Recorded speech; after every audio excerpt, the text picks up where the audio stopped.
শুনুকে সুন্দর দেখাচ্ছে আজ। সারা বিকেল ওকে সাজিয়েছি যত্নে, একটু একটু করে।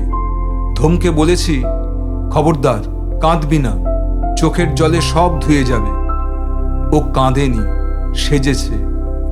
কদিন ধরে ঝেঁপে বৃষ্টি হচ্ছে, একটু থামে, আবার আকাশ কালো করে আসে। রেলিং থেকে ঝুঁকে দেখি রাস্তায় জল দাঁড়িয়ে গেছে। আজ বৃষ্টিটা বড্ড বেশি, খরার শোধ তুলে নিচ্ছে। বর আসবে দমদম থেকে, আসতে পারবে তো? যা জল! আমাদের 2টো গাড়ি গেছে, আর গেছে অদ্রির গাড়ি। নিয়ে আসবে ঠিক। ছাদ থেকে মাংসের গন্ধ আসছে। মাইক্রোফোনে বিসমিল্লার সানায়ের রেকর্ড শেষ হয়ে এলো। বৃষ্টির ছাঁট উড়ে এসে গুঁড়ো গুঁড়ো মুখে লাগে, চুলে লাগে। একটু দাঁড়িয়ে থাকি, আমার এখনো সাজ হয়নি, যাই। সানায়ের আরেকটা রেকর্ড চাপিয়ে দিই। রানু ডেকে বলে, মঞ্জু, যা বৃষ্টি, কেউ আসতে পারবে না দেখিস। আসবে ঠিক। নেন্টুকে গয়না আনতে পাঠিয়েছি, সেও তো এখন এলো না। শ্যাকরাটা কি যে করছে, সব সময় শেষ মুহূর্তে দেবে। রানু, তুই এখনো সাজিসনি? সাজবো, ছেলেটাকে খাওয়ালাম। যা একটু সেজে নে। কি পরবো বলতো? আয় না, তোকেও সাজিয়ে দিই। রানু হাসে, বলে, দৌড় মুখ পড়ি, তুই তো আগুনে সাজাস, আমার কি ওসব মানায়? শুনুর বিয়ে, কতকাল পর একটা অনুষ্ঠান, তাই সাজবো, কিন্তু সে একটুখানি।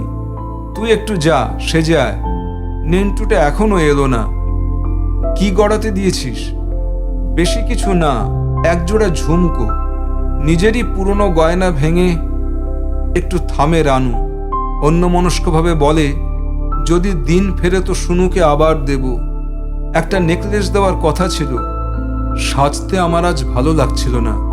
একটা লাল রঙের সেট বের করে রেখেছিলাম, সেটা আবার ওয়ার্ড্রোবে তুলে রাখি। ক্রিম রঙা একখানা শাড়ি পরে নিই, অল্প একটু স্নো পাউডার, একটু কাজলের ছোঁয়া, ব্যাস সাজ হয়ে যায়। সানাই থেমে গেল। বর এসেছে কি? উলুর শব্দ, শঙ্খ বাজছে। এসে গেল ওরা। 7 পাক হয়ে গেল। বরকনে ছাদে চাঁদোয়ার নিচে বসে গেছে, মন্ত্র পড়াচ্ছে পুরুত। সেই ভিড়ে উঁকি দিয়ে একবার শুনুর মুখখানা দেখি। না, কিছু বোঝা যায় না। মুখের সাদা ভাবটা ঢাকা পড়েছে, কোনো ছাপ নেই।